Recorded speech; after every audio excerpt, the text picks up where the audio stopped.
Michelle will now tell you of another memorable moment with the Donald. With the lovely Alice. Who loves Trump? I can't hear you. I can't hear this side. I can't hear Alice. Of course. Who loves Alice? We all love Alice. I think they should make a new monument of you over in D.C. for what you've done. It's unbelievable. Look at this medal she has on her. Daughters of the Revolution. Now, I'm from New York. I'm not that far from Connecticut. And if anybody's ever been to Connecticut, they're a little snobby, okay? Everybody's from the Mayflower, their family. Oh, the Mayflower. Okay. She's from Ireland. She gets the Daughters of the Revolution Award. Okay? I am so proud as an American to know this woman. Really, what you've done is unbelievable. But I want to tell you guys a story. Okay. So I met her at a Bridget Gabrielle conference a couple of years ago with my lovely mother, Marie Zere. Marie, wave to everybody. You've been all over the room. She loaded a truck this morning. She did everything. She was like a union worker. And then she did security at the door. Alice asked her 2 Sicilian friends from New York to do security. I thought we were loading the lifeboats to the Titanic. You broads were crazy. I could put a bowl of milk out on the floor. I couldn't believe it. In that lobby, it was incredible. I was like, just everybody get a drink. I had a hamburger. I went up to the lobby. I couldn't take it. I just walked away.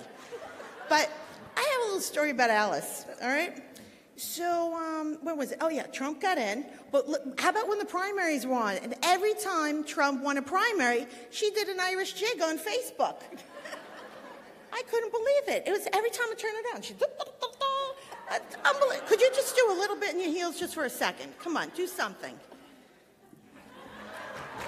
Woo! Can you believe it? Okay, all right. Well, it's like river dance in D.C. That's it. So anyway, so now the inauguration comes. And Alice says, oh, why don't you and your mother come down? You can stay at her house. So I thought, oh, that's so nice. We don't have to pay $3,000 for a room. That's great. So we'll be right down. So we went to the Texas Ball. So we're all excited. I get my cowboy hat, my cowboy boots. We drive 20 hours from New York. We come on down. And we got here in the morning, I think it was. Alice is in her pajamas, of course. We walk into her hallway, and there's luggage all over the place. I thought I was at the Ritz-Carlton. People were leaving, and we were coming. She always has enormous amounts of guests at her home. I felt awkward. I always stay at a hotel, but being Italian, I'm like, all right, we'll do it. Okay. So we walk in, and she goes, love, we're going out in the Donald's. We have to go get something. So I'm thinking bread, milk, and eggs. You know, it snows in New York. That's what I'm thinking. No. She does an inaugural drive into D.C. proper in her pajamas and her mink coat. Wait a minute. We happened that jalopy. I think I'm in Chitty Chitty Bang Bang. The door is broken, okay? The window doesn't work. My mother hops in. I'm in the middle.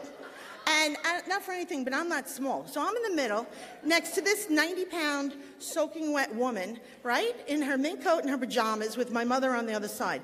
We pull out of the driveway. I know it's going to be an adventure. Do you know why? This is her next-door neighbor as we turn the corner. Now, wait a second. I didn't know. I still think we're getting bread, milk, and eggs, okay? I didn't know where we were going because this woman is out of her mind.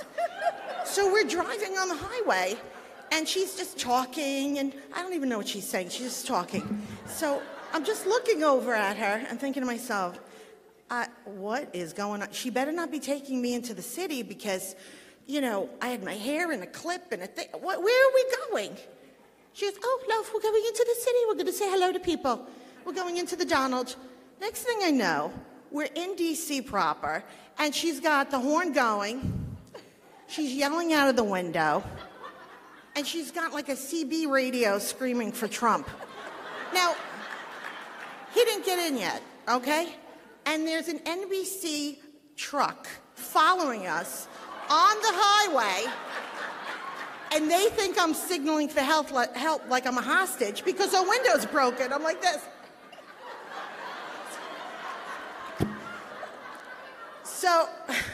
So in driving around the city, she goes, oh, let's just do a little ring around just the monuments, she says.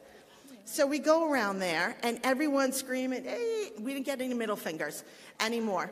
But I can tell you, that was my inaugural getting to know Alice. And let me tell you something, she's a great American. And I have been all over this world. And I can tell you that women like her don't grow on trees. And well, no, I know you're from Ireland. So, listen, I'm from New York. Everybody's Irish or Italian or Jewish. That's it. So, I get it. People think I'm Jewish, and I'm not. But listen, all I'm just saying is, you are such a wonderful person, and these women in this room don't know that you're going to bring Trump back into office again for another term. And Virginia's going to go red. And I have to tell you something else. I want to just give another handout to Corey Stewart and his family because he was wonderful to us when we visited in January. And I also want to thank everyone. God bless. We'll all make America great again. And if you can have a turnout like this, you tell your friends, you tell your neighbors, you tell their children, you tell all their left-wing college students to register Republican and do it now. Don't wait till the election. Do it now. Call Alice. We'll make it happen. I love you, Alice.